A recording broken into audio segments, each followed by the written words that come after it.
12 જુલાઈ 2026 સોમવારના દિવસે સારા medical hospital ખાતે જે ઘટના બની છે તેના સંદર્ભમાં મારા ઉપર ઘણા બધા મિત્રોના ફોન આવી રહ્યા છે.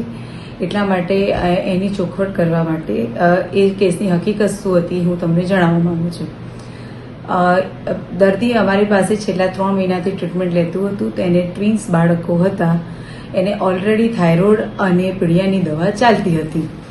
શનિવારે રાત્રે એને પેટમાં દુખાવો અને ફીવરની કમ્પ્લેન સાથે દાખલ કર્યું હતું, પણ દુખાવો ઓછો ના થતા બીજા દિવસે સવારે એને સોનોગ્રાફી માટે મોકલી હતી.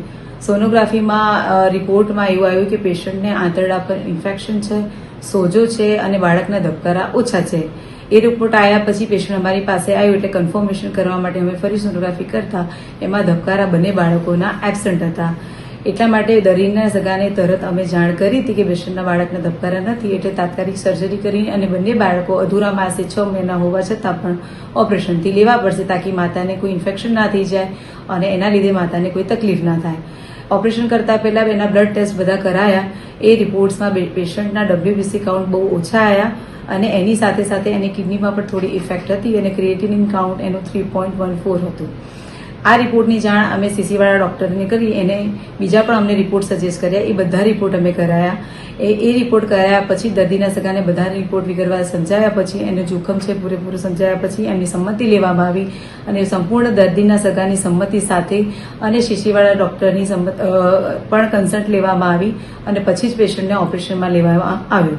ઓપરેશન દરમિયાન પેશન્ટને બાળકોની ડિલિવરી થયા પછી થોડુંક શ્વાસમાં તકલીફ થતા એનું ઇન્ટ્યુબેશન ઓક્સિજન શરૂ કરવામાં આવ્યું અને ઓપરેશન કરવામાં બાળકો આવ્યા પછી જો એનું જે યુટ્રસ સંકોચાઈ જવું જોઈએ એ સંકોચાયું ના, એટલે એને તાત્કાલિક પથરી કાઢવી પડે એવી સિચ્યુએશન હતી.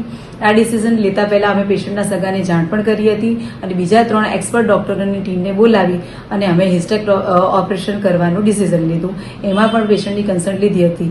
એ વખતે પેશન્ટને કોઈ જાતનું કોઈ બ્લડ ગયું નથી. ખાલી એને ઓપરેશન દરમિયાન માત્ર એક જ બોટલ બ્લડ આપવામાં આવ્યું હતું. પેશન્ટ સેટલ કર્યા પછી એ વખતે અમને આઈસીયુના ડોક્ટરને પણ હાજર રાખ્યા હતા અને પેશન્ટની કન્ડિશન ક્રિટિકલ હોવાના લીધે તરત ઓપરેશન પત્યા પછી પેશન્ટને ઓક્સિજનની બોટલ સાથે એમ્બ્યુલન્સમાં આઈસીયુમાં શિફ્ટ કર્યું હતું. આ જ હકીકત છે. એના સિવાય જે સોશિયલ મીડિયા પર ખોટી વિગતો ફેલાવવામાં આવી રહી છે એ માત્ર અફવાઓ છે અને એ બધા લોકોની જે પબ્લિકમાં માન્યતાઓ ફેલાઈ રહી છે બધી ખોટી છે.